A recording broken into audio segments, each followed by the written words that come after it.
All right, guys. So today I wanted to talk about something that comes about in teaching sprint technique, from a field sport athlete perspective. So, um, a big problem that I see with a lot of baseball, football, whatever it is, any field sport athlete, when it comes to their sprint technique, is there's too long of a backside mechanic. Now, obviously, you're gonna have to be backside a little bit, but the problem is that whenever an athlete is asked about it, they just say that they've been told to cycle. Okay, and although the cycle isn't necessarily wrong, if an athlete takes it a certain way, they can tend to overdo it, and that can a slow us down, and then b can actually open us up to some injury risk. So the problem with it is if an athlete is taught to cycle here, um, usually they're going to try to be as long as they can back here and then as long as they can back here because they're in their head they're trying to grab ground, and they think by grabbing ground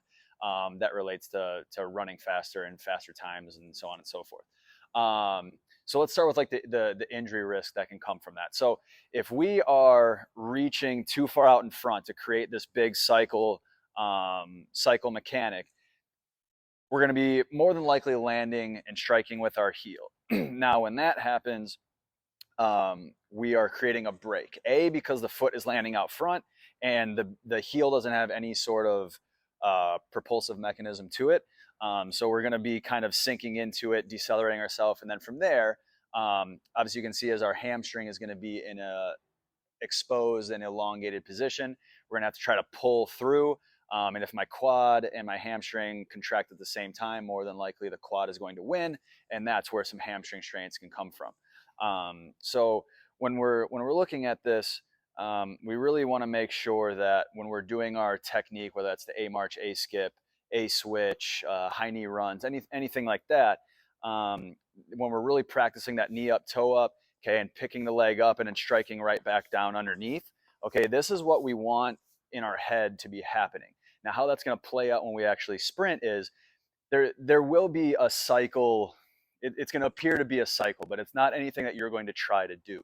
Okay, because when your foot makes contact with the ground, that initial impulse there, obviously your body doesn't stop when you're sprinting at max velocity. Your body's going to continue to go. So it's going to give you that illusion of reaching here.